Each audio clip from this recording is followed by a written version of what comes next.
அனைவருக்கும் இனிய மாலை வணக்கம். உண்மையிலேயே இந்த பள்ளியை பார்க்கும்போது எனக்கு ரொம்ப ஆச்சரியமாகத்தான் இருக்கிறது.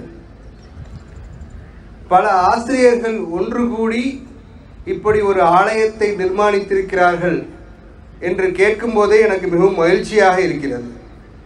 நம்ம பேசிகிட்டு இருக்கும்போது ஐயா சொன்னாங்க, நிறைய ஆசிரியர்களுடைய அர்ப்பணிப்புனாலையும் அவர்களுடைய உழைப்புனாலையும் அழகாக உருவானது தான் இந்த பள்ளி அப்படின்னு சொன்னாங்க. அதை கேட்கும் போதே ரொம்ப மகிழ்ச்சியாக இருந்தது. நம்ம பல இடங்களுக்கு நம்ம போய் பேசுகிறோம், அந்த ஸ்கூலை நிர்மாணிக்கிறவங்க ஒரு சிலராக தான் இருப்பாங்க. ஆனால் இங்கே மட்டும்தான் ஒரு மிகப்பெரிய ஆசிரியர் பட்டாளமே உங்களுக்கு வழிகாட்ட காத்து கொண்டிருக்கிறது. நீங்கள் எல்லாம் உண்மையிலேயே கொடுத்து வைத்தவர்கள் என்று தான் நான் சொல்ல வேண்டும். ஒவ்வொருத்தருடைய வயதையும் பார்க்கும்போது நமக்கு ஆச்சரியம்தான் மேலோட்டுகிறது. மோர் தென் அவங்க ஒவ்வொருத்தரும் 70+.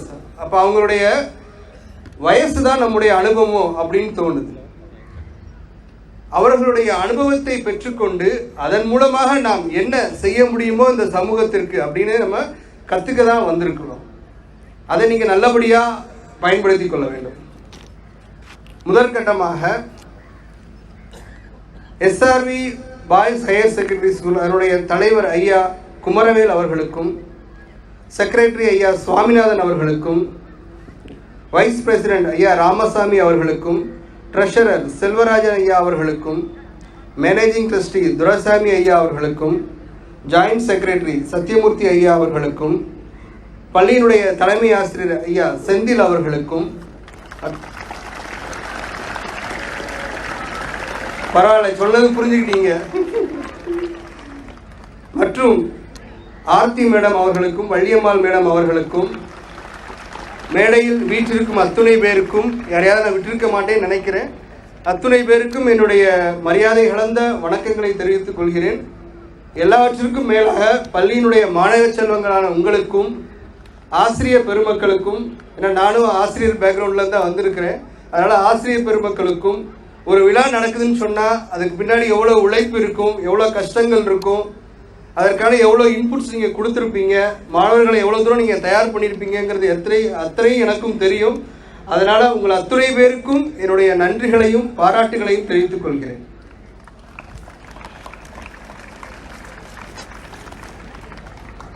இப்போ ஏற்கனவே 2020 ஒரு முறை எனக்கு இங்கே பேசுகிறதுக்கான வாய்ப்பு கிடைச்சிது. கொரோனா டைமில் நான் ஆன்லைனில் பேசினேன். அதற்கப்புறம் திருப்பி என்னை அழைச்சிருக்கிறாங்க, ரொம்ப நன்றி. செந்தில் சார் தான் எனக்கு முதல்ல ஃபோன் பண்ணாங்க, இந்த மாதிரி இந்த ப்ரோக்ராம் இருக்குது, நீங்கள் கண்டிப்பாக வரணும் அப்படின்னாங்க. நான் ஆக்சுவலாக இன்றைக்கி எனக்கு ஒர்க்கிங் டே. நான் சொன்னேன், சார் நான் எப்படியாவது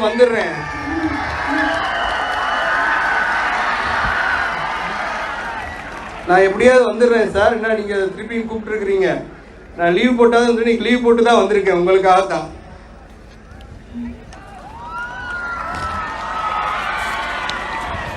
சரி போ என்ன பேசலாம் அப்படின்னு நான் ப்ரிப்பேர் பண்ண ஆரம்பிக்கும் பொழுது நிறைய விஷயங்கள் என் மனதுக்குள்ளே ஓடிச்சு. நம்ம ஸ்கூலில் போய் பேச போகிறோம், காலேஜில் பேச போல, வேறு ஏதோ நிறுவனத்துலேயும் பேச போல.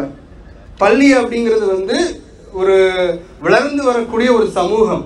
இப்போ வளர்ந்து வரக்கூடிய சமூகத்துக்கு நம்ம நல்ல விஷயங்களை கொண்டு போய் சேர்க்கணும். அதான் நம்மளுடைய பணி. வெளியில் எத்தனையோ விஷயங்கள் மாணவர்களை பாழாக்குவதற்கு இருக்கின்றது. அப்போ என்னால் முடிந்த ஏதாவது ஒரு நல்ல விஷயத்தை நம்ம மாணவர்கள்ட்ட கொண்டு போய் சேர்க்கணும். அதுதான் என்னுடைய குறிக்கோளாக இருந்தது. பல விஷயங்களை பற்றி நான் யோசிக்க ஆரம்பித்த போது உங்களுடைய இன்விடேஷனை பார்க்குறேன், அதுலேயும் போட்டிருந்தாங்க அன்பிற் சிறந்த தவம் இல்லை அப்படின்னு சொல்லிட்டு. அன்பிற் சிறந்த தவம் இல்லை. அதை பார்க்கும்போது இதுவே நம்ம தலைப்பை எடுத்துக்கலாமே அப்படின்னு தோணுச்சு எனக்கு. ஏன் அப்படின்னா, எல்லாவற்றிற்கும், இந்த உலகத்தில் இருக்கக்கூடிய எல்லாவற்றிற்கும் அடிப்படை அன்புதான். அன்பை கொண்டுதான் நீங்கள் எதையும் சாதிக்க முடியும். அதிகாரத்தாலேயோ அராஜகத்தாலேயோ எதையும் அவ்வளோ எளிதாக ஒரு நாளில் செஞ்சிடலாம், ஆனால் தொடர்ந்து செய்ய முடியாது. ஸோ அதை நினச்சிதானோ இந்த மாதிரி ஒரு வாசகம் உங்கள் இன்விடேஷனில் இருக்கிறத நான் பார்க்குறேன். அன்பிற்கு உண்டோ அடைக்கும் தாழ் அப்படிங்கிறாரு வள்ளுவர். அன்பின் வழியது உயர்நிலை அப்படிங்கிறாரு. அன்பு யாருடைய உள்ளத்தில் இருக்கிறதோ அவன் தான் உயிரோடு இருக்கிறவனா அர்த்தம். ஒருத்தன் உடம்புல அன்பு இல்லைன்னா வெறும் செத்த குணத்துக்கு சமம் அப்படிங்கிறாரு வள்ளுவர். அப்போ அன்பை தாரக மந்திரமாக எடுத்துக்கொண்டு அதன் மூலமாக நாம் அறத்தை நோக்கி பயணிக்க வேண்டும். இப்போ மாணவ பருவத்தில் நமக்கு நிறைய மாரல் எஜுகேஷன் கிளாஸஸ்லாம் இருக்கும். ஒரு காலத்தில் இருந்தது, இப்போ அது படிப்படியாக குறைஞ்சிட்டு வருது. ஏன் மாணவ பருவத்தில் மாரல் எஜுகேஷன் சொல்லிக் கொடுக்கணும் அப்படின்னு சொல்கிறாங்கன்னா, நம்ம பெரியவனாக வளர்ந்துட்டோம் அப்படின்னு சொன்னால் நம்ம பணத்தை நோக்கி ஓட ஆரம்பிச்சிருவோம். ஒரு கட்டத்திற்கு மேலே பணம் தான் வாழ்க்கையின் அஸ்திவாரமாக மாறக்கூடிய நிலைமை வந்துடும். அப்போ பணத்தை நோக்கி நம்ம ஓடும்போது அறத்தை மறந்துடுவோம். அப்போ அப்படி மறக்கக்கூடாது. பசுமரத்து ஆணியை போல் அறம் மாணவர்களுடைய மனதில் பதிய வேண்டும் என்பதற்காக அறத்தை முதலில் வைக்கிறார்கள். உங்களுக்கு எல்லாத்துக்கும் தெரியும், ராமாயணம் மகாபாரதம் தெரியும். ராமாயணத்துக்கு கொடுக்கப்படுகிற முக்கியத்துவம் மகாபாரதத்திற்கு கிடையாது. இன்னும் சொல்ல போனால் ராமாயணத்தை விட அதிகமான சுவையான பகுதி மகாபாரதத்தில் தான் உண்டது. மகாபாரதத்தில் அதுக்குள்ள கதைகள் இருக்குது, ராமாயணத்தில் அவ்வளோ கதை கிடையாது. அவ்வளோ சுவையான பகுதி மகாபாரதத்தில் இருக்குது. ஆனால் நம்முடைய முன்னோர்கள் அதிக முக்கியத்துவம் கொடுத்து வலியுறுத்தியது ராமாயண கதையைத்தான். ஏனென்றால் அது அறத்தை போதிக்கிறது. ராமன் அறவழியில் நடந்தான் என்று ஆணித்தரமாக அடித்து கூறுகிறது. அப்போ அறத்தை தான் நம் மாணவ செல்வங்களுக்கு முதலில் கொடுக்க வேண்டும். அறம் ஒழுங்காக இருந்ததுன்னா ஆட்டோமேட்டிக்காக மற்றதெல்லாம் தானாக பின்னாடி வந்துடும். அதை மனதில் கொண்டுதான் அறத்தின் வழியாக வாழ்க்கையை நடத்த வேண்டும் அப்படின்னு நம்முடைய முன்னோர்கள் நமக்கு சொல்லி கொடுத்துருக்காங்க. ஸோ அதை நான் எடுத்துட்டு இன்னைக்கு பேசலாம் அப்படின்னு சொல்லி வந்திருக்கிறேன். பேசும்போதே சொன்னாங்க ஔவையாருடைய பாடல். திருக்குறள் கூட படிக்கிறதுக்கு கொஞ்சம் கடினமாக இருக்கும், 2 லைன் இருக்கும், படிக்கிறது கஷ்டம். ஆனால் ஔவையாருடைய பாடல் ரொம்ப எளிமையாக இருக்கும், ஒரே ஒரு வரி தான். நீங்கள் ரொம்ப கஷ்டம்லாம் பட வேண்டாம். ஔவையார் பாட்டி பல ஆண்டுகளுக்கு முன்பாக இவங்க ரொம்ப படிக்க மாட்டாங்க யாருன்னு தெரிஞ்சே ஒரு அரை வரியில் எல்லாத்தையும் சொல்லி கொடுத்துட்டு போயிட்டாங்க. அறம் செய்ய விரும்பு, அவ்வளோதான், அதுக்கு மேலே எதுவும் கிடையாது. நீ அறத்தை செய்தே ஆக வேண்டும், அதைத்தான் நீ விரும்ப வேண்டும், அவ்வளோதான், அதுக்கு மேலே எதுவும் கிடையாது. இதுதான் முதல் பாடல். ஏன் ஔவை பாட்டிக்கு தெரியாத எவ்வளவோ விஷயங்கள் இருக்கே, அதை சொல்லலாமே? கிடையாது. எதை நோக்கி நாம் செல்ல வேண்டுமோ அதை ஆணித்தரமாக முதல் பாடலிலேயே சொல்லிவிட்டால் ஔவை பாட்டி. அதற்கப்புறம் தான் மற்றதெல்லாம். ஊக்கம் அது கைவிடேல். ஊக்கம் எப்பொழுது இருந்தாலும் ஊக்கம் மட்டும் குறையக்கூடாது. அதற்கு உதாரணம் உங்களுடைய பள்ளியினுடைய நிர்வாகிகள். எவ்வளோ வயசாகிடுச்சு, ஆனால் எவ்வளோ அற்புதமாக பேசுகிறாங்க, இந்த பள்ளியை நடத்திட்டு போகிறாங்க. அவங்கள பார்க்கும்போது நமக்கே பிரமிப்பாக இருக்குது. இந்த வயசுலையும் அந்த ஒரு ஸ்பிரிட் அவங்க கிட்ட இருக்குது. இதற்கு பேர் தான் ஊக்கம். பகவத்கீதையில் கண்ணன் அழகாக சொல்கிறார், அர்ஜுனன் சண்டை போட மாட்டேன்னு உட்காந்துட்டான் தேரில். என்னால் சண்டை போட முடியாது, ஏன்னா முன்னாடி நிற்கிறவன் பூரா என் சொந்தக்காரன், என்னால் சண்டை போட முடியாது அப்படின்னு மனக்கலக்கத்தில் உட்காந்துட்டான். அப்போ கண்ணன் சொல்கிறாரு, இந்த நேரத்தில் உனக்கு இந்த கவலை தேவையா? நம்ம இப்போ எங்கே நிற்கிறோம்? கையில் வில்லோடு நின்னாச்சு, போர்க்களத்தை விட்டு திரும்பி போகலாமா? இந்த நேரத்தில் இந்த மனக்கலக்கம் உனக்கு வரலாமா? இப்படி கோழையை போல் அழுகிறாயே அர்ஜுனா, எழுந்து நில் அப்படின்றார். முதல்ல கண்ணன் சொன்னது எழுந்து நில், அரைஸ் அவேக், அவ்வளோதான். முதல்ல நீ எந்திரிச்சு நில், அதுக்கப்புறம் கண்ணை திறந்து பாரு. கண்ணை திறந்து பார்த்துட்டு எந்திரின்னு சொல்லலை, சோர்வா உட்கார்ந்து இருக்கிறாத. முதல்ல உங்களுக்கு ஒரு பிரச்சனை வந்ததுன்னா அப்படி நொடிஞ்சு போய் உட்கார்ந்துடாதீங்க, எந்திரிச்சு நில்லுங்க. அதுக்கப்புறம் கண்ணை திறந்து உலகத்தை பாருங்க. இந்த உலகம் மிகப்பெரியது. அழகான பல உதாரணங்கள் நமக்கு இருக்கின்றன. அதுதான் ஊக்கம். ஊக்கம் அது கைவிடேல் அப்படிங்கிறாங்க ஔவையார். இப்படி எண்ணற்ற உதாரணங்கள் நம்ம சொல்லிக்கிட்டே போகலாம். சரி, அறம் சொல்லியாச்சு, அன்பு சொல்லியாச்சு. இதுக்கெல்லாம் அடிப்படை என்ன? அறம் தெரியும், அன்பு தெரியும். இதுக்கெல்லாம் அடிப்படை என்னன்னா தூய மனது. ஒரு மனம் தூய்மையாக இருந்தால் மட்டும்தான் அங்கே அன்பு இருக்கும். தூய்மையான மனது இல்லைன்னா அங்கே வெறும் பொய்யான சிரிப்பு மட்டும்தான் இருக்கும். தூயோமாய் நாம் தூமலர் தூவி தொழுது வாயினால் பாடி மனதினால் சிந்திக்க போய பிழையும் புகுதருவான் நின்றனவும் தீயினில் தூசாகும் செப்பேலோர் எம்பாவாய். ஆண்டாள் பாடுறாங்க. இது அருமையான மார்கழி மாதம். இந்த மார்கழி மாதத்தில் தூய மனதோடு சென்று நான் இறைவனை வணங்குகிறேன், இறைவா எனக்கு நல்ல அருளை புரிவாயாக அப்படின்னு சொல்லி ஆண்டாள் கேட்குறாங்க. என்ன கேட்கறது? என்ன பணத்தை கொடு, பொருளை கொடுனா கேட்டாங்க? இல்லை, தூய மனது. தூய மனது தான் எல்லாத்திற்குமான அடிப்படை. அப்ப அந்த தூய மனது, அறம், அன்பு, இதை சார்ந்த வாழ்க்கை தான் நமக்கு முழுமையான ஒரு வெற்றியை கொடுக்கும். ஒரு கதையோட நம்ம ஆரம்பிக்கலாம். ஒரு மாணவன் இருந்தார். அவங்க அப்பா வந்து ஒரு சிற்பி. அந்த சிற்பி வந்து தன்னுடைய மகனுக்கு நிறைய சிற்பங்களை செய்யறதுக்கு கற்றுக் கொடுத்தார். இந்த பையனுக்கு அதை படிக்கிறதுல ஆர்வம் இல்லை. இப்போ நிறைய பேர் நம்ம ஸ்கூலுக்கு வர முடியாது, ஆர்வமே இல்லாமல், அதுவும் திங்கக்கிழமை ஆயிடுச்சுன்னா அது மாதிரி ஆர்வமே இல்லாமல் அவன் படிச்சுட்டு இருக்கிறான். ஒரு காலகட்டத்தில் என்ன ஆயிடுச்சு அப்படின்னு சொன்னால், அவனுக்கு ஏதோ ஒரு விருப்பம் இல்லாமல் படிச்சுட்டே இருக்கிறான். ஒரு நாள் கடற்கரையில் அப்படி நடந்து போகிறான். கடற்கரை மணல் அப்படி வேடிக்கை பார்த்துட்டு நடந்து போகிறான். திடீர்னு அந்த ஊரில் ஒரு மிகப்பெரிய பிரச்சனை வந்துருச்சு. கடற்கொள்ளையர்கள் வந்துட்டாங்க கப்பலில். இவன் அங்கே நின்றுட்டு இருந்ததுனால அப்படியே அவனையும் தூக்கிட்டு போயிட்டாங்க. இவன் எவ்வளவோ சொல்கிறான், நான் கடற்கொள்ளையன் இல்லை, நான் சும்மா வேடிக்கை பார்க்க வந்தாள், என்னை இப்படி தூக்கிட்டு போயிட்டீங்களேன்னு எவ்வளோ பிரச்சனை பண்ணுறான். ஆனால் அவனை யாரும் விடலை. இந்த கப்பல் ஒரு இடத்துல போய் நிற்குது. அது எந்த இடத்துல நிற்கோ அந்த நாட்டுடைய அரசன் கடற்கொள்ளையர்கள்னு நினச்சி இந்த பையனையும் கைது பண்ணிட்டு போயிட்டாங்க. இப்போ இந்த பையன் சிறைச்சாலையில் இன்னொரு நாட்டில் இருக்கிறான். அப்போ என்ன ஆகுதுன்னா, அந்த நாட்டுடைய அரசன் கேட்குறான், நீ வந்து கடற்கொள்ளையானி இல்லை, நான் சிற்பியுடைய பையன், நான் சிற்பமெல்லாம் நல்லா செதுக்குவேன் அப்படின்னு சொல்லும் போது இவனை யாருமே நம்பலை. நீ கூட வந்தவன், நீயும் கடற்கொள்ளையன் தான் அப்படின்னு சொல்கிறாங்க. இவனுக்கு ஒரு 3 மாதம் ஜெயில் தண்டனை, அதுக்கப்புறம் டைரெக்டாக தூக்கு தண்டனை அப்படின்னு அறிவிச்சாச்சு. இப்போ இவனுக்கு ஒரே பதற்றம் மனதுக்குள்ள, நம்மளுக்கு ஏதோ ஆயுமோன்னு பயப்படுறான். அப்போ அங்கே கூட இருக்கிறவங்க சொல்கிறாங்க, நீ சிற்பி தான், எப்படி நிரூபிப்ப? என்னுடைய திறமையை நிரூபிக்கக்கூடிய வாய்ப்பு எனக்கு கிடைச்சிருக்கிறதா நீ நினைச்சுக்கோ. நீ சிறையில் தங்கியிருக்கிற, அங்கே இருக்கக்கூடிய கல்லில் ஒரு அழகான சிற்பத்தை செதுக்கு, இதை பார்க்குறவங்களுக்கு தெரியும் நீ தான் சிற்பின்னு. அந்த பையன் முயற்சி செய்கிறவனால முடியல. ஏன்னா அவன் ஏனோ தானோன்னு கற்றுக்கிட்டான் அந்த வித்தையை. என்றைக்குமே ஒரு வித்தையை வந்து ஏனோ தானோன்னு கற்கக்கூடாது.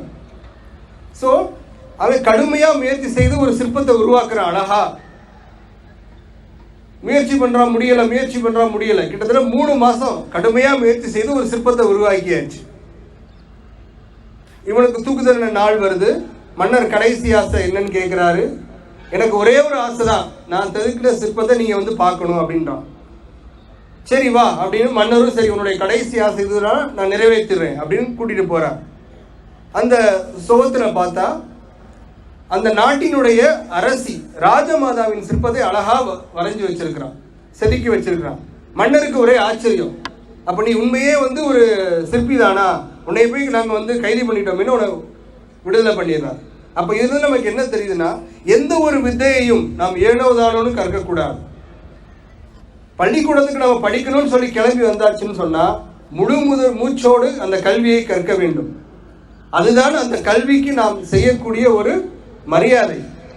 சும்மா ஏதோ படித்தோம், பரீட்சை எழுதினோம், பாஸ் பண்ணோன்னு போகக்கூடாது. முடிஞ்ச அளவு 100% உழைப்பை நாம் நல்க வேண்டும். அதுதான் கர்மயோகம். கர்மயோகம்னா என்ன, யோகானா என்ன, அதெல்லாம் ஒன்றும் பெரிய விஷயம் கிடையாது. உடற்பயிற்சி செய்வது மட்டும் யோகம் கிடையாது. நாம் செய்யக்கூடிய காரியத்தை 100% அர்ப்பணிப்போடு செய்யணும். அதுதான் யோகா, வேற எதுவும் யோகா கிடையாது. உடல், பொருள், ஆவி அனைத்தையும் அதற்கு அர்ப்பணித்து விட வேண்டும். கர்ம யோகியாவே மாறிடு அப்படிங்கிறார் கண்ணன். இதற்குன்னு தனியாக படிக்க வேண்டாம். நீங்கள் வந்து ஒரு தொழிலில் இருக்கிறீங்கன்னா அந்த தொழிலை 100% நேசித்து செய்யுங்க. மாணவர்களாக இருக்கிறீங்கன்னா நமக்கு என்ன வேலை, இங்கே முழு மூச்சோடு கல்வியை கற்க வேண்டும். அந்த வேலையில் நம்ம மனதை செலுத்தணும். அதுதான் கர்மயோகம். அதை நாம் செய்தாலே அதற்கான பலன் கண்டிப்பாக கிடைக்கிறோம். குணத்தை வைத்துதான் பலன், செய்யக்கூடிய செயலை வைத்துதான் பலன். நீங்க என்ன செயல் செய்கிறோமோ அதற்கு ஈக்குவலான பலன் நமக்கு நிச்சயம் கிடைக்கும்.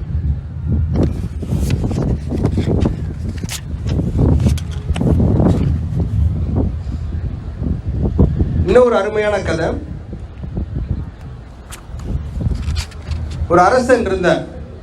அந்த அரசனுக்கு தனக்கப்புறம் இந்த நாட்டை யார் ஆளணும் அப்படின்னு ஒரு ஆசை வந்துச்சு. அவருக்கு 3 மகன்கள் இருந்தாங்க. யாருக்கிட்ட இந்த நாட்டை கொடுத்துட்டு போற, ஒரே சண்டை 3 பேர்த்துக்கு நடுவில். அவர் நினைக்கிறாரு, ஒரு 3 பாத்திரத்தை கொடுக்குறாரு. அதுல கொஞ்சம் மணல் இருக்குது. அந்த மணல்ல 3 விதைகளை இடுறாரு. 3 பாத்திரம், ஒவ்வொரு பாத்திரத்தையும் ஒவ்வொரு விதைகள். அதை கொடுத்தாச்சு. நீங்க போய் இந்த விதைகளை வளர்த்து செடியாக்கிட்டு கொண்டு வரணும், உங்களுக்கு 6 மாசம் டைம் அப்படின்னாச்சு. இப்ப 3 மகன்களும் போறாங்க, நீர் ஊற்றி வளர்க்குறாங்க. நாளாகுது 6 மாசம் ஆயிடுச்சு. 2 பேருடைய விதைகள் நன்றாக வளர்ந்துருச்சு. ஒருத்தருக்கு விதை வளரவே இல்லை. அப்போ எப்படி கொடுத்தோமோ அப்படியே இருக்குது. இப்போ இவருக்கு ஒரே கஷ்டமாக போயிடுச்சு. என்னடா நம்ம அப்பா இப்படி நம்மக்கிட்ட ஒரு வேலை கொடுத்தாரு, 2 செடி நல்லா வளர்ந்துருக்கு மற்றவங்களுக்கெல்லாம், நமக்கு நம்மளுடைய செடி அப்படியே இருக்குதுன்னு ஒரே கவலை. நாள் நெருங்கிச்சு, 6 மாதம் முடிஞ்சது. எப்படி கொடுத்தாலும் அப்படியே இருக்குது அந்த பானை. மற்ற 2 பேர் நல்லா வளர்த்து கொண்டு போயிட்டாங்க. அந்த அரசன் பார்க்குறார் 3 இதை வச்சுட்டு, இவங்க 2 பேர்த்துக்கு நல்லா வளர்ந்துருக்கு, உனக்கு மட்டும் ஏன் ஒன்றும் வளருன்னு கேட்கும்போது, நீங்கள் சொன்ன மாதிரி தான் நானும் செஞ்சேன், தண்ணி ஊற்றுட்டேன், உரம் போட்டேன், ஆனால் செடி வளரவே மாட்டேங்குது அப்படின்றார். அரசனுக்கும் இவன் மேலே ஒரு சந்தேகம். அப்புறம் கொஞ்ச நேரம் யோசிச்சுட்டு, நீ தான் அந்த நாட்டுடைய அடுத்த இளவரசன் அப்படின்றார். செடியை வளர்த்து கொண்டு வந்த 2 பேர்த்துக்கு ஒரே சந்தேகம், என்ன நம்ம அழகாக வளர்த்து கொண்டு வந்திருக்கோம், நம்மளை விட்டுட்டு இவனுக்கு போய் இந்த பட்டத்தை கொடுக்குறாரு அப்படின்னு. அப்போதான் அரசன் சொல்கிறாரு, நான் உங்களிடம் கொடுத்தது வளர முடியாத விதைகள். அந்த விதைகளை ஏற்கனவே தண்ணீரில் போட்டு நல்லா சுடுதண்ணீரில் போட்டு அழிச்சிட்டு வெறும் விதைகளை தான் கொடுத்தேன். நீங்கள் அப்போ என்ன பண்ணியிருக்கிறீங்க, நான் கொடுத்த இதை கீழே போட்டுட்டு வேற ஏதோ விதையை போட்டு வளர்த்து கொண்டு வந்து என்னை ஏமாத்துறீங்க. ஆனால் இவன் ஒருவன் மட்டும்தான் எனக்கு உண்மையாக இருக்கிறான், இவன் தான் இந்த நாட்டு மக்களுக்கும் உண்மையாக இருப்பான்னு சொல்லிட்டு அவங்க கையில் ஆட்சி பொறுப்பை எடுத்து கொடுக்குறான். அப்போ நாம் ஒழுக்கமாக சின்சியராக இருந்தால் மட்டும்தான் நமக்கு அடுத்தடுத்த நிலைகளில் நம்மளால் வாழ்க்கையில் முன்னேற முடியும். ஏமாற்றுபவர்கள் ஒரு சில நாள் பார்க்கலாம், நம்ம முன்னேறுவாங்கன்னு தெரியலாம். ஆனால் அடுத்த கட்டம் அப்படிங்கிறது உண்மையான உழைப்பை நல்பவர்களுக்கு மட்டும்தான் அது கிடைக்கும். ஸோ மாணவ பருவத்தில் இந்த அற சிந்தனைகளை நாம் மனதில் நிலைநிறுத்தி கொள்ளணும். அறம் சார்ந்த வாழ்க்கை தான் வெற்றியை நமக்கு கொடுக்கும். நம்முடைய தேசம் ஒரு அற்புதமான தேசம், ஒப்பில்லாத சமுதாயம் அப்படிங்கிறாரு பாரதி. உலகுக்கு ஒரு புதுமை. எத்தனையோ தேசங்கள் இருக்கு, அங்க நம்ம இஷ்டத்துக்கு இருக்க முடியாது. ஆனா இந்த தேசத்துல மட்டும்தான் நம்மளால இஷ்டத்துக்கு என்ன வேணா பண்ணலாம் அப்படிங்கிற ஒரு சுதந்திரம், கட்டற்ற சுதந்திரம் நமக்கு இறைவன் கொடுத்திருக்கிறாரு. இந்த இந்திய அரசியலமைப்பு நமக்கு கொடுத்திருக்குது. அதை நாம தவறுதலா பயன்படுத்தக்கூடாது. இன்னைக்கு மாணவர்கள் மத்தியில மிகப்பெரிய ஒரு தொந்தரவு, மிகப்பெரிய மாணவர்களுக்கு ஒரு இடைஞ்சல் அப்படின்னு சொன்னா நம்ம பயன்படுத்தக்கூடிய மொபைல் போன் தான். மாணவர்களுடைய சிந்தனையை பெரும் அளவிற்கு இந்த செல்போன் தான் கெடுக்கிறது. இப்போ நாங்கள் படிக்கும் போது செல்போன் அப்போதான் அறிமுகமாச்சு, அதனால அதை பற்றி பெரிய விழிப்புணர்வு நம்ம கிட்ட இல்லை. ஆனால் இப்போ அப்படி கிடையாது, பிறந்த குழந்தை முதற்கொண்டு கையில் ஃபோன் வச்சிருக்குது. ஸோ இதனால என்ன ஆகுதுன்னா, மாணவர்கள்ட்ட இயற்கையாகவே சிந்திக்கக்கூடிய திறன் குறைஞ்சிட்டே போகுது. ஒரு உதாரணத்துக்கு சொல்லலாம், முந்தையெல்லாம் நம்ம புத்தகங்களை படித்து அதன் மூலியமா அறிவை வளர்த்துக்கிட்டோம். இன்னைக்கு அப்படி கிடையாது. யாரும் எந்த புக்கும் படிக்க வேண்டாம், யூடியூப்ல தட்டினா கூகுளில் தட்டினா எல்லாமே வந்துடுது, எல்லாமே வீடியோ வந்துடுது. அப்போ ஒரு கட்டத்தில் என்ன ஆகுதுன்னா, மாணவனுக்கு படிக்கணும், புக்கை எடுத்து படிக்கணுங்கிற எண்ணம் முடியாமல் போயிடுது. அது கூட பிரச்சனை இல்லை, தானாகவே சிந்திக்கக்கூடிய ஆற்றலும் குறைஞ்சு கொண்டே வருதுங்கிற ஒரு கவலை நமக்கு இருக்கிறது. ஏன்னா புத்தகங்களை படிக்கும்போது மனம் தானாக ஒரு இமேஜினேஷனுக்கு போகும். ஸோ இது இப்படி இருக்குமோ, அது அப்படி இருக்குமோன்னு தோணும். ஆனால் நீங்கள் எல்லாத்தையுமே வீடியோவில் பார்த்துட்டீங்கன்னா அதுக்கு மேலே இமேஜினேஷன் பண்ண ஒன்றும் கிடையாதோ அப்படிங்கிற ஒரு எண்ணம் வந்துடும். ஸோ ஒரு காலத்தில் நம்ம இந்த ஸ்மார்ட் கிளாஸ் ரூம் அதெல்லாம் ரொம்ப நல்லது, மாணவர்களுக்கு நம்ம புரிஞ்சுக்கிட்டோம். ஆனால் இப்போ காலங்கள் செல்ல செல்ல மாணவன் இயற்கையாகவே சிந்திக்கக்கூடிய அந்த திறனை இந்த டெக்னாலஜி கிடைக்குதோ அப்படிங்கிற ஒரு சந்தேகம் வருது. இப்போ நாங்களே கூட எங்கள் கல்லூரியில் இப்போ முடிந்த அளவு மாணவர்களை புத்தகங்களை படிங்கன்னு தான் சொல்கிறோம். லைப்ரரியில் போய் நீ வீடியோஸ் பார்க்காத, இல்லை இது யூடியூப்பை பார்த்து படிக்காத, ஒன்று நாங்கள் சொல்லிக் கொடுக்காத படி, இல்லையா லைப்ரரியில் போய் படி. ஏன்னா இயல்பாக புத்தகங்களை கொண்டு படிக்கும்போது தான் அவனுடைய சிந்திக்கும் திறன் அதிகமாகுது. வீடியோவை பார்த்தானா அவன் என்ன நினைக்கிறான்னா, இதோட எல்லாம் முடிஞ்சு போச்சு, அவ்வளோதான், இதுக்கு மேலே ஒன்றும் கிடையாது அப்படிங்கிற ஒரு சிந்தனை இப்போ வர ஆரம்பிச்சிருச்சு. ஆக மாணவர்கள் என்ன பண்ணணும் அப்படின்னு சொன்னால், முடிந்த அளவு உங்கள் கல்லூரியில் உங்கள் பள்ளியில் இருக்கக்கூடிய நூலகங்களை பயன்படுத்துகிறோம். இன்னைக்கு நூலகங்களுக்கெல்லாம் யாருமே போகிறதே கிடையாது. அந்த நூலகத்தை நிர்வகிக்கிறவன்ட்ட கேட்டால் தெரியும், ஒரு மாதத்துக்கு ஒரு அவரே சைன் போட்டுவார் எல்லாத்துலேயும் வந்துட்டாங்க அப்படின்னு சொல்லி, ஒரு அட்டண்டன்ஸுக்காக. இப்போ அந்த அளவுக்கு தான் நூலகங்கள் போய் கொண்டிருக்குது. அதை நம்ம சரியாக பயன்படுத்தணும் இந்த மாணவ பருவத்தில். அதுதான் என்னுடைய வேண்டுகோள். நான் வேண்டுகோளாகவே இதை வைக்கிறேன் மாணவர்கள் மத்தியில். உதவும் குணம். இப்போ மாணவர்கள் மத்தியில் உதவும் குணம் அப்படிங்கிறது இயல்பாகவே நல்லா இருக்கும். பகவத்கீதை அழகாக சொல்கிறது, தன் பொருட்டே உணவை சமைக்கும் ஒரு மனிதன் அவன் பாவத்தை உண்கிறான் அப்படிங்கிறது. தன் பொருட்டே உணவை உண்ணும், அதாவது நான் மட்டுமே சாப்பிடணும், நான் மட்டுமே நல்லா இருக்கும்னு எவனாவது நினைச்சானா அவன் மிகப்பெரிய ஒரு பாவத்தை சம்பாதிக்கக்கூடிய பாவி அப்படிங்குது. நீ உணவை சமைக்கிறியா 4 பேருக்கு கொடுத்து சாப்பிடு, நீ உணவை வாங்குறியா 4 பேருக்கு அதை பகிர்ந்து கொண்டு சாப்பிடு. அதுதான் உண்மையான வாழ்க்கை. அதை விட்டு நான் மட்டுமே நல்லா இருக்கணும், தான் மட்டும் நல்லா இருக்கணும் அப்படிங்கிற நினைப்பு வந்து இயல்பாக மாணவர்கள்ட்ட அது கிடையாது. அந்த நினைப்பு வளரக்கூடாது. அதை பல அறநூல்கள் நமக்கு பல விதமாக சொல்லிட்டு போயிருக்கு. அதில் நானும் ஒரு விதத்தில் அந்த உங்களுக்கு பகவத்கீதையிலேருந்து சொல்லியிருக்கேன், மாணவர்கள் முடிந்தளவு அதை பின்பற்ற வேண்டும். இதை அபையார் அழகாக சொல்கிறாங்க, ஈவது விளக்கேல். ஈவது விளக்கேல் அப்படின்னு சொன்னால், யாராவது ஒருத்தருக்கு நமக்கு உதவி செய்கிறாங்க, இல்லை உதவி செய்யணும்னு முயற்சி பண்ணுறாங்க அப்படின்னு சொன்னால், அதை இன்னொருத்தருக்கு நம்ம போய் தடுக்கக்கூடாது.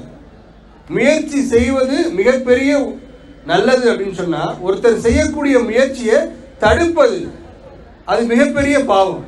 ஈவது விளக்கேல். ஒருத்தவங்க நல்லது செய்கிறாங்க, தர்மம் படி நல்லது செய்கிறாங்க, ஒருத்தர் நமக்கு கெடுதல் பண்ணுறானா அதை போய் தடுக்கலாம், அடுத்தவனுக்கு கெடுதல் பண்ணானா அதை தடுக்கலாம், அது அறம். ஆனால் நல்லது செய்கிறத போய் தடுக்கக்கூடாது. அதைத்தான் அவை பாட்டி சொல்கிறாங்க, ஈவது விளக்கேல். அதை விளக்காதீங்க, அது நடக்கட்டும். இருள் இருள் இருக்கிறது, அந்த இருள் போகணும்னா என்ன செய்யணும்? விளக்கேற்றணும். விளக்கின் ஒளியால் மட்டும்தான் இருளை அழிக்க முடியும். சும்மா போயிட்டு நம்ம இருளே உட்கார்ந்து இருக்கிறோம், வாழ்க்கை இருளாகவே இருக்குன்னா அது இருளாக தான் இருக்கும். விளக்கின் ஒளியால் மட்டும்தான் வாழ்வை வளமாக்க முடியும். பிரகாசம் வர வேண்டும் என்று சொன்னால் அங்கே ஒளி பிறக்க வேண்டும். இப்போ தை மாதம் வரப்போகுது, தை மாதம் வந்தாலே அது ஒரு அடுத்த தொடக்கம் தான். பல விவசாயிகளுக்கும் பல பேர் நிறைய தொழில் ஆரம்பிப்பாங்க தை மாதம். அது ஒரு தொடக்கம். மார்கழி முடிந்த பொதுவாகவே மார்கழி அப்படிங்கிறது ஒரு ஆன்மீக மாதம்.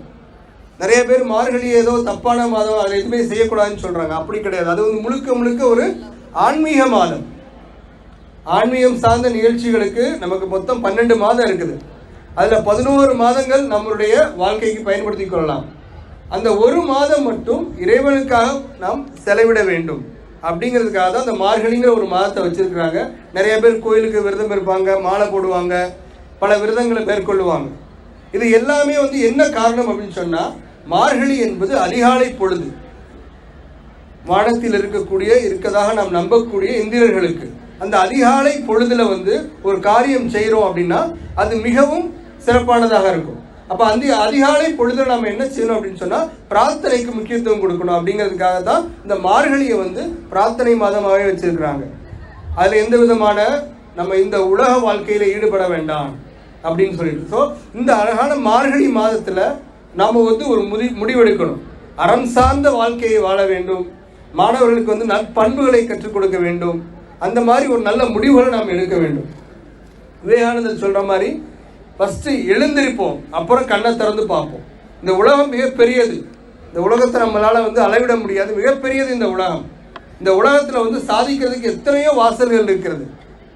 அந்த வாசல்களை நம்ம போய் தேடி தான் பார்க்கணும். மூடி இருக்கக்கூடிய கதவுகளை நம்ம தட்டி தான் பார்க்கணும். பாரதி சொல்ற மாதிரி எண்ணிய முடிதல் வேண்டுங்கிறாரு பாரதி. எண்ணிய முடிதல் வேண்டும், நல்லவே எண்ணல் வேண்டும், திண்ணிய நெஞ்சம் வேண்டும், தெளிந்த நல் அறிவு வேண்டும், பண்ணிய பாவம் எல்லாம் பருதி முன் பணியை போல அப்படின்றார். முதல்ல எண்ணத்தை தூய்மையாக்குங்க, அப்புறம் நல்லதே நினைங்க, எதிர்காலம் என்பது சிறப்பானதாக மாறும்.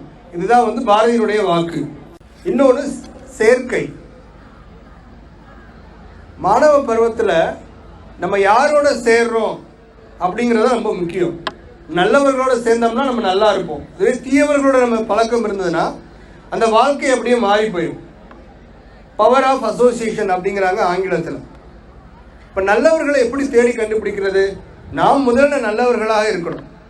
அப்போ ஆட்டோமேட்டிக்காக நல்லவர்கள் நம்மளை தேடி வருவார்கள். அதுதான் அசோசியேஷன். குகனை தேடி ராமன் போனது மாதிரி, ராமனை தேடி குகன் போனது மாதிரி. இப்போ ராமன் இருக்கிறான், அவனை தேடி குகன் வரான். குகனுடைய உருவத்தை பார்த்தாலே ரொம்ப அசிங்கமாக இருக்கும். அவன் காட்டில் இருக்கக்கூடிய ஒரு காட்டுவாசி, அவனுடைய நடந்து வர்ற ஸ்டைலு, அவனுடைய எக்ஸ்டர்னல் அப்பியரன்ஸ் எல்லாமே ரொம்ப ஆக்ரோஷமாக இருக்கும். அவன் பக்கத்தில் யாரும் போக முடியாது. அவன் எங்கேருந்தோ மீனவன் தொழில் பண்ணிட்டு இருக்கான். ஒரு ஓடை வச்சு பரிசலில் பயணிகளை கொண்டு போய் சேர்த்துட்டு இருக்கான் கங்கை கரையில். அப்படிப்பட்ட குகன் அவன் நடந்து வந்தாலே அப்படி மீன் வாசனை அடிக்கும். பக்கத்தில் யாரும் போக முடியாது. 1 கிலோமீட்டருக்கு தள்ளி வரணும்னா இங்கே மீன் வாசனை அடிக்கும். அப்படிப்பட்ட உருவம் கொண்ட குகன் ராமனை போய் பார்க்கிறான். ராமனை பார்க்கும்போது ராமன் கோவம்லாம் ஒன்றும் படலை. முதல்ல ராமனை போய் பார்க்குறான். நம்ம ஒரு இடத்துக்கு ஒருத்தவங்க பார்க்க போகிறோம்னா வெறும் உயர போக மாட்டோம் இல்லையா? யாரோ ஒருத்தர் நம்மளோட உயர்ந்தவங்களை பார்க்க போகிறோம்னா ஏதாவது கையில் கொண்டு போகணும், சும்மா வெறும் உயர போக முடியாது. இவன் குகன்ட்ட என்ன இருக்கும்? மீன் தான் இருக்கும். ஒரு 4-5 மீனை எடுத்து அதை நல்லா கழுவி சமைப்பதற்கு ஏற்றாறு போல அதை பக்குவப்படுத்தி மீனும் தேனும் திருத்தி குழந்தரன் அப்படிங்கிறாரு கம்பர். இந்த மீனை வந்து ஒரு பாத்திரத்தில் வச்சு நல்லா அதை கழுவிட்டு ஒரு பாத்திரத்தில் போட்டு, அந்த பாத்திரத்தை பார்த்தாலே யாரும் சாப்பிட மாட்டாங்க, அப்படிப்பட்ட ஒரு பாத்திரம். அதை எடுத்துட்டு ராமன்கிட்ட போய் நிற்கிறான். இப்போ ராமனை சுற்றி நிறைய முனிவர்கள் இருக்கிறாங்க. அவங்களுக்கு ஒரே ஆச்சரியம், என்ன இந்த இப்படி நிற்கிறானே ராமன் முன்னாடிங்கும் போது ராமன் கோவப்படலை. அவனை அவன் உள்ளத்தில் இருக்கக்கூடிய அன்பை பார்க்கிறான். வெறுமனே அவனுடைய உடல் அங்கங்களையோ அவனுடைய எக்ஸ்டர்னல் ஃபீச்சர்ஸையே பார்க்கல. அவன் உள்ளத்தில் இருக்கக்கூடிய உண்மையான பக்தி, அதைத்தான் அவன் பார்க்குறான். அரியதாம் உவப்ப உள்ளத்து அன்பினால் அமைந்த காதல் தெரிதர குழந்தை என்றால் அமிர்தம் சீர்த்ததென்றே அப்படிங்கிறான். அமிர்தத்தை விட உயர்ந்தது குகா, நீ கொண்டு வந்திருக்கிய இந்த மீன், இது சாதாரண மீன் இல்லைப்பா, அமிர்தத்தை விட சிறந்தது அப்படிங்கிறார் ராமன். அப்போ அங்கே இருக்கிறவங்களுக்கு ஒரே ஆச்சரியம், இந்த ராமனுக்கு என்ன ஆயிடுச்சு, அவன் மீனை போய் இப்படி சொல்கிறானேங்கிறது. அவன் உண்மையான பக்தியை நினைத்து பேசுகிறான், வெறுமனே அவனுடைய தோற்றத்தை வைத்து அல்ல. இதுதான் உண்மையான ஒரு வெளிப்பாடு. நம்ம பெரியவங்க எப்படி இருக்கிறாங்கன்னா பெரியவங்களாக தான் இருப்பாங்க. நம்ம தான் அவங்களை எளிமையானவர்களாக நினைச்சிட்டு இருக்கிறோம். ஒரு அரசர் இருக்கிறார். அந்த அரசர் ஒரு காட்டில் போய் தனியாக இருக்கிறாரு. அந்த அரசரை அழிப்பதற்கு ஒரு மிகப்பெரிய கூட்டம் கிளம்பி வந்துட்டு இருக்குது. அது அந்த அரசனுக்கு தெரியாது. ஒரு 10 பேரோட போய் காட்டில் தங்கி ஏதோ சாப்பிட்டுட்டு அந்த பொழுதை கழிச்சிட்டு இருக்கிறார். ஒரு கட்டத்தில் என்ன ஆயிடுச்சுன்னா, இவருக்கு இன்ஃபர்மேஷன் வந்துருச்சு, உங்களை அழிப்பதற்கு ஒரு பெரும் கூட்டம் கிளம்பி வருது அப்படின்னு சொன்ன உடனே இந்த அரசருக்கு என்ன பண்ணுன்னு தெரியலை. ஏன்னா இவர் தனியாக தானே இருக்கிறார். அப்போ திடீர்னு யோசிக்கிறார், இதுதான் ப்ரெசன்ஸ் ஆஃப் மைண்ட்னு சொல்லிட்டு. நம்மக்கிட்ட 10 பேர் தான் இருக்கிறாங்க, கண்டிப்பாக நம்மளால் போரில் ஜெயிக்க முடியாது. அப்போ ஒன்று பண்ணுறாரு, நான் தனியாக இந்த இடத்துல இருந்துக்கிறேன், நீங்கள் எல்லாரும் போய் ஒளிஞ்சுக்கோங்க அப்படின்ற. ஒரு மரத்தில் ஒரு பொந்தில் எங்கேயாவது போய் ஒளிஞ்சுக்கோங்க, நான் மட்டும்தான் இங்கே இருக்கணும் அப்படின்றாரு. இவங்களுக்கு ஒன்றும் புரியலை வந்துக்கிறவங்களுக்கு. சரி, அரசர் சொல்கிறாரு நம்ம மீற முடியாதுன்ட்டு எல்லாரும் தனித்தனியாக ஒரு இடத்துல போய் ஒளிஞ்சுக்கிட்டாங்க. நடுவில் அரசர் மட்டும் உட்காந்துருக்கிறார். இப்போ எதிரி படை அங்கே நின்று பார்க்குறாங்க. இவங்களுக்கு ஒன்றும் புரியலை, என்னோட அரசர் தனியாக இருக்கிறாரே அப்படின்னு அவங்களுக்கு ஒரு சந்தேகம். அப்போ அவன் புரிஞ்சுக்கிறான், இப்போ ஒரு மிகப்பெரிய ஒரு நாட்டினுடைய அரசர், மிகச்சிறந்த புத்திசாலி, இவர் தனியாக இங்கே உட்காந்துருக்கிறாருன்னா ஏதோ ஒரு திட்டம் இருக்குது. இவரை சுற்றி ஏதாவது அகழி தோண்டி வச்சிருக்கலாம், இல்லை ஏதோ பொறி வச்சிருக்கலாம், ஏதாவது ஒன்று வச்சிருக்கலாம். அதனால இவரை நம்ம இந்த நேரத்தில் தாக்கக்கூடாது, கொஞ்சம் யோசிக்கிறாங்க. இப்போ இதை பார்த்த உடனே அரசருக்கு புரிஞ்சிருச்சு, இவன் நம்மளை தாக்க மாட்டான். இப்போ வந்த படைகள் அப்படியே திரும்பி போயிருது அரசரை தாக்காம. இது ஒரு சாதாரண விஷயமா நமக்கு தோணலாம். ஆனால் இது எவ்வளோ பெரிய ப்ரெசன்ஸ் ஆஃப் மைண்ட். இந்த அரசரையும் காப்பாற்றியாச்சு, அவர் கூட இருந்த 10 பேரையும் காப்பாற்றியாச்சு. இது பிரச்சனைகள் வரும்போது சில நேரம் நாம் தைரியமாக முடிவெடுக்க வேண்டும், அதை கண்டு ஓடி ஒளிஞ்சிடக்கூடாது. இதுதான் ப்ரெசன்ஸ் ஆஃப் மைண்ட் நம்ம சொல்கிறோம். ஒரு அடர்ந்த காடு, அங்கே ஒரு குரங்கு இருக்குது. நம்ம பிரச்சனைகளை எப்படி பார்க்குறோன்னு நான் சொல்கிறேன். இந்த குரங்கை பிடிக்கிறதுக்கு ஒரு வேடன் வாரான். அவன் என்ன பண்ணுறான், ஒரு பாத்திரம் கொண்டு வரான். அந்த பாத்திரத்துக்குள்ள பழங்கள்லாம் போட்டு அப்படியே வச்சிடறான். ஒரு கண்ணாடி ஜாடி. இந்த குரங்குகள் என்ன பண்ணுமா, கண்ணாடி ஜாடிக்குள்ளே கையை விடும், கையை போய் மாட்டிக்கணும். அதனால் எடுக்க தெரியாது. ஏன்னா அது உள்ளே இருக்கிற பழங்களோடு சேர்த்து எடுக்கும்போது கண்ணாடி ஜாடி வழி கை வெளியில் வராது. அப்போ குரங்குகள் என்ன நினைக்குமா, நமக்கு இந்த பழம் வேணும்னு தான் நினைக்குமே தவிர அந்த பழத்தை விட்டுட்டு கையை எடுக்கணும் அப்படிங்கிற ஒரு நோக்கம், ஒரு அறிவு குரங்குகளுக்கு வரலை. அப்போ தொடர்ந்து அந்த குரங்குகள் அந்த வேடன் பிடிச்சிட்டே போய் மாட்டிக்கிடுச்சு. இப்போ இப்படி தான் நம்ம பிரச்சனைகளை வாழ்க்கையில் அணுகக்கூடாது. ஒரு பிரச்சனை வருதுன்னு சொன்னால் அந்த பிரச்சனைகளை கொஞ்சம் நேரத்துக்கு அப்படியே விட்டுறணும். அது தானாக மாறிடும், சரியாயிடும், காலம் அதை மாற்றி விடும். இல்லை நான் அதை பிடிச்சிட்டே அந்த பிரச்சனையை பிடிச்சிட்டே நான் அப்படி தான் இருப்பேன் அப்படின்னு சொன்னால் அந்த பிரச்சனைகளை நம்ம வெளியில் வர முடியாது. இப்போ குரங்கை போல நம்ம என்ன பண்ணிக்கணும், திருப்பி திருப்பி திருப்பி திருப்பி அந்த பிரச்சனைகளை நம்ம மாட்டிக்கொண்டே தான் இருக்கணும். பிரச்சனை வருதுன்னா சில காலத்துக்கு அதை அப்படியே விட்டுறணும், தானாகவே அது சரியாயிடும். சரியாகவில்லை என்று சொன்னால் அதற்கப்புறம் அதை கண்டு யோசிக்க வேண்டுமே தவிர அதை சுற்றியே நாம் ஓடிக்கொண்டு இருக்கக்கூடாது. இது மாணவர்கள் நாம் ரொம்ப நல்லா புரிஞ்சுக்கணும். இன்னொரு மிக முக்கியமான ஒரு கதை, நீங்கள் எல்லாருமே வந்து இந்த படம் பார்த்துருப்பீங்க, த லயன் கிங்னு சொல்லிட்டு சில ஆண்டுகளுக்கு முன்னால் வந்தது ஒரு ஹாலிவுட் மூவி. ரொம்ப அற்புதமான ஒரு மூவி. அது நம்முடைய பழங்காலத்தில் இருக்கக்கூடிய பஞ்சதந்திர கதைகளில் இருந்து எடுத்ததை போன்று ஒரு பாவனை வரும் அந்த கதைகள். அந்த கதையினுடைய நோக்கம் என்ன அப்படின்னு சொன்னால், ஒரு சிங்கம் இருக்கும். அந்த சிங்கம் வந்து என்னாகும், சின்ன வயசில் தொலைஞ்சு போயிடும். கொஞ்ச நாளைக்கு அது வந்து வேறு மிருகங்களோட சுற்றிட்டே இருக்கும். அது சிங்கத்தினுடைய சுபாவமே அதுக்கு இருக்காது. சில நாளுக்கு அப்புறம் அது சிங்கங்களை பார்க்கும்போது, ஓ நம்ம சிங்கம் மாதிரி இருக்கிறோமே அப்படின்னு தோணும். இது வந்து நம்ம நாட்டில் பழங்காலமாக சொல்லப்பட்டு வரக்கூடிய ஒரு கதை. அது அப்புறம் திரைப்படமே இப்போ வந்திருக்கு. அந்த கதையினுடைய நோக்கம் என்ன அப்படின்னு சொன்னால், நம்முடைய உண்மையான இயல்பு என்ன அப்படிங்கிறத பார்க்கறது தான். நாம் சிங்கங்களாக வாழ்கிறோமா? இப்போ சார் சொன்னாங்க இல்லையா, சிங்கங்களே தங்கங்களேன்ட்டு, அந்த மாதிரி நாம் சிங்கங்களாக வாழ்கிறோமா அப்படின்னா கேள்விக்குறி. ஆடுகளாக வாழக்கூடாது. நம்முடைய இயல்பு ஆடுகளாக வாழக்கூடிய இயல்பு அல்ல.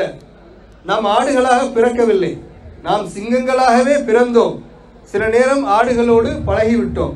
அதனால் ஆடுகள் போல நம்ம மாறிடக்கூடாது. சிங்கங்களை போல கர்ஜிக்க வேண்டும். ஒரு காலகட்டத்தில் அது அந்த சிங்கம் என்ன நினைச்சிருச்சா, நான் ஆடாவே பிறந்துட்டேனே அப்படின்னே வாழ்ந்துட்டு இருந்துச்சான். அதனுடைய நிழலை போய் தண்ணி குடிக்கும்போது பார்க்குது. இன்னொரு சிங்கம் பக்கத்தில் வந்து நின்று அதுவும் பார்க்குது. பாரு, ரெண்டு பேரோட உருவத்தையும் பாரு, நீயும் சிங்கம் நானும் சிங்கம், ஆனால் நீ இன்னும் ஆடு மாதிரியே சுற்றிட்டு இருக்கே அப்படின்னு கேட்குது அந்த சிங்கம்.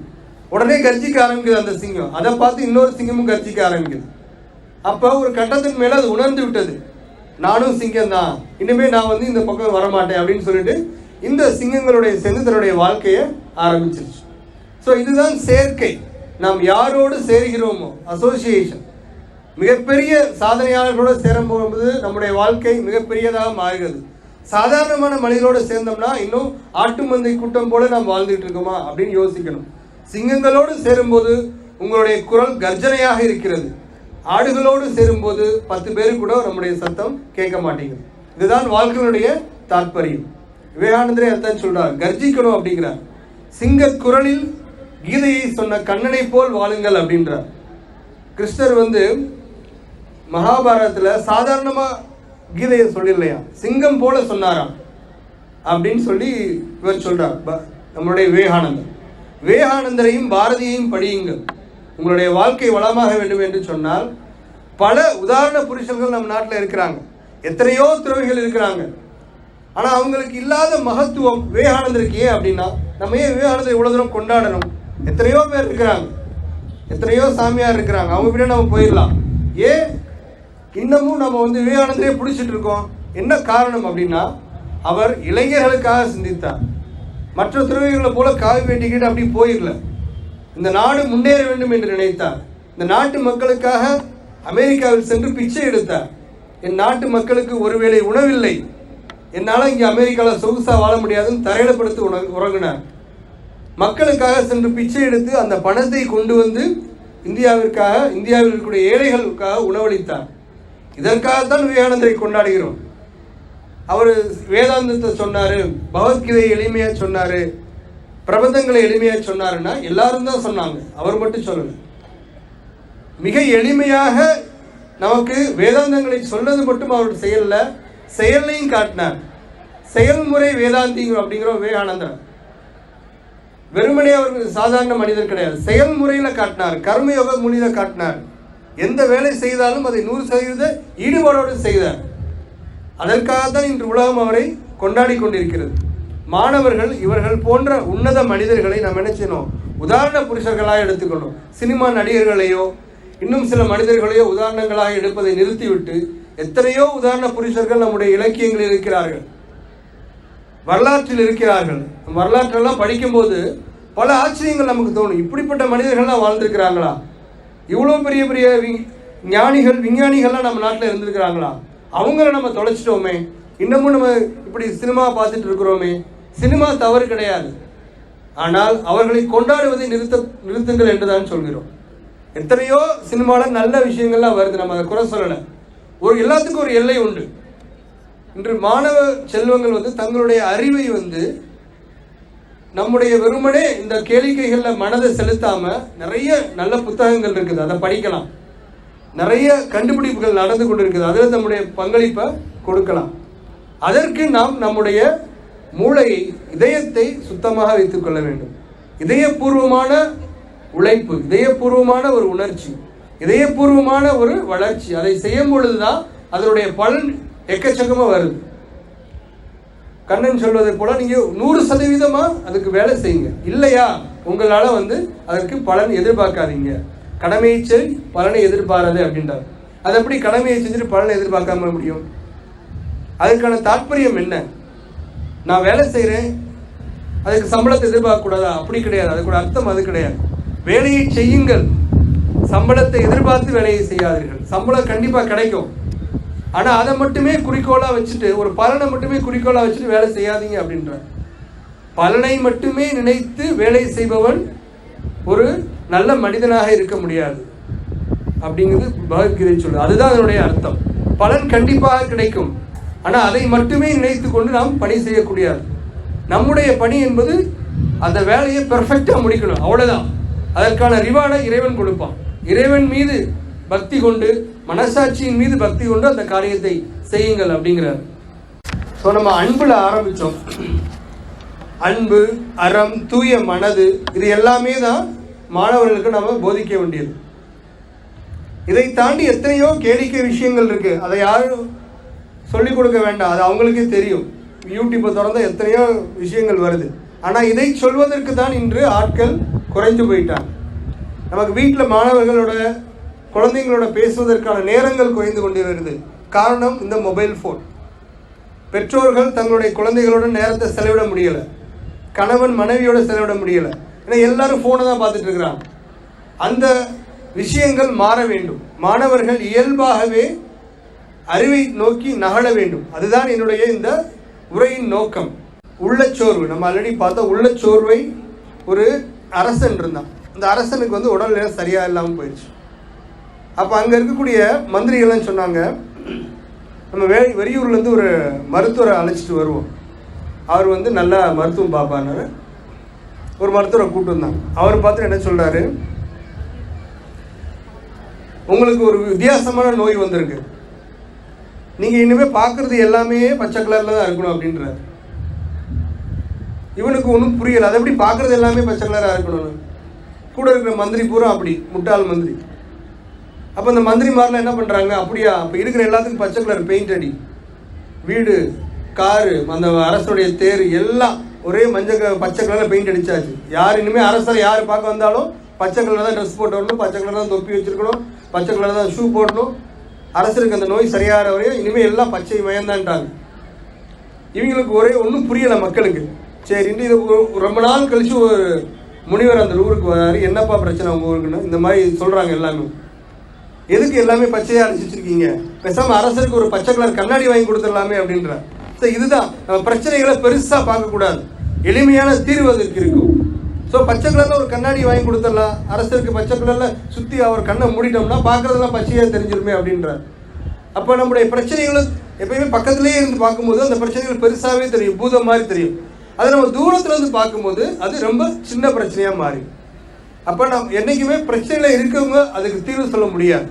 வெளியிலேருந்து பார்க்குறாங்க பார்த்தீங்களா, அவங்களால தான் அதற்கு எளிமையான ஒரு தீர்வை சொல்ல முடியும். இது ஒரு எளிமையான ஒரு கதை தான். இப்படி பல உதாரணங்களை நம்ம அடுக்கிக்கிட்டே போகலாம். நிறைய நல்ல விஷயங்கள் இலக்கியங்கள் இருக்குது, நம்முடைய கதைகள் இருக்குது. நம்மளுக்கு இந்தியாவிலேயே மிகப்பெரிய பொக்கிஷம்னா நம்மக்கிட்ட இருக்கக்கூடிய கதைகள் தான். உலகத்தில் வேறு எங்கேயும் கிடையாது. உலகத்தில் எங்கேயும் இல்லாத அளவுக்கு அதிகப்படியான கதைகள் நம்ம நாட்டில் தான் இருக்குது. ஆனால் நம்ம அதை படிக்கிறதுக்கான நேரங்கள் நமக்கு, அந்த நேரத்தை நம்ம ஒதுக்கணும். நேரம் இல்லைன்னு சொல்லக்கூடாது. இன்றைக்குமே ஒரு பழமொழி சொல்லுவாங்க, நேரம் இல்லைன்னு சொல்கிறது சோம்பேறித்தனம் அப்படின்னு சொல்லுவாங்க. நேரம் இல்லைன்னு சொல்லக்கூடாது. யாராவது ஒருத்தர் நேரம் இல்லை அப்படின்னு சொன்னார்னா அவருக்கு அதில் முயற்சி செய்யக்கூடிய ஆர்வம் இல்லைன்னு அர்த்தம். நேரத்தை உருவாக்க வேண்டும். மிகப்பெரிய மனிதர்கள் எல்லாருமே பார்த்தீங்கன்னு சொன்னால் கடுமையான உழைப்பாளிகள் தான். இப்போ நம்ம நியூஸ் பேப்பரில் கூட படித்தோம், நம்முடைய பிரதமர் ஒரு நாளைக்கு 5 மணி நேரமோ 4 மணி நேரம் தூங்குவார். அப்போ இது ஒரு கட்சிக்காக சொல்ல. அப்போ அவங்களுடைய அதெல்லாம் உதாரணமாக எடுத்துக்கணும். எத்தனையோ மிகப்பெரிய அரசியல் தலைவர்கள் அவங்களுடைய வாழ்க்கை வரலாறு நம்ம பார்க்கும்போது அவங்க உழைப்பை அதிகமாக கொடுக்குறாங்க இந்த சமூகத்துக்காக. இந்த சமூகம் முன்னேற வேண்டும் என்ற மிகப்பெரிய ஒரு தாக்கம், ஒரு தாகம் அவங்க மனசில் இருக்குது.